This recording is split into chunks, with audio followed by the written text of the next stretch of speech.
প্রিয় ছাত্রছাত্রী এবং সম্মানীয় শিক্ষক শিক্ষিকা, আপনাদের সবাইকে এবং তোমাদের সবাইকে শুভেচ্ছা অভিনন্দন জানিয়ে শুরু করছি। তৃতীয় সেমিস্টারে পর্যটকদের চোখে Bharatvarsha, India in the eyes of the traveller. যারা ভারতবর্ষে এসেছিলেন সেই সমস্ত পর্যটকদের মধ্যে একজনের আজকে আলোচনা করব এবং তার লেখাতে ভারতবর্ষ সম্পর্কে কী ধরনের বিবরণ রয়েছে সেই সম্পর্কে তোমরা জানতে পারবে। আমরা আলোচনা করি ইবন বতুতার সম্পর্কে।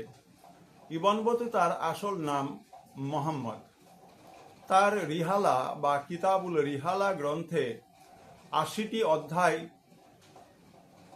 ও পরিচ্ছেদ আছে। বতুতা নিজে ভ্রমণ কাহিনী কিন্তু লেখেননি। তিনি ইবন জুজাইকে কাহিনী শুনিয়েছিলেন এবং জুজাই তা লিপিবদ্ধ করেছিলেন। ইবন বতুতাকে ভারতে বদরুদ্দিন বলা হতো এবং যেহেতু তিনি পণ্ডিত ছিলেন সেহেতু তাকে মৌলানা বলা হতো। ইবন বতুতা ভারতের যানবাহন ব্যবস্থা সম্পর্কে লিখেছেন যে সেই সময় ঘোড়ার পিঠে চেপে চিঠিপত্র নিয়ে যাওয়ার ব্যবস্থার নাম ছিল উলাক।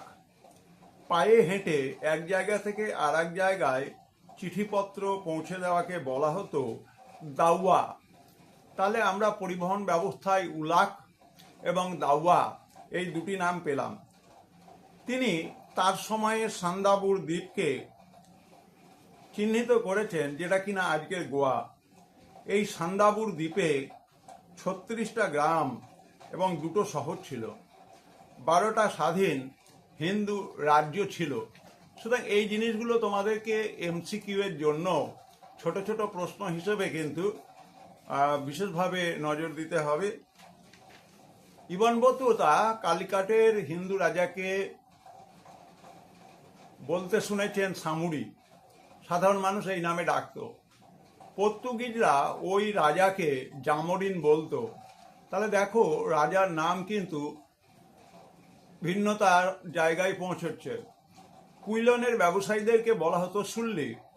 তার আমলে জাইটুং বন্দরকে আজকের দিনে কোয়াংঝাও বলা হতো। ইবন বতুতা মেঘনা নদীকে নীল নদীর সঙ্গে তুলনা করেছেন এবং ইবন বতুতার সময় চট্টগ্রামকে সুদকা ওয়া বা সুদকা ওয়ান বলে ডাকা হতো।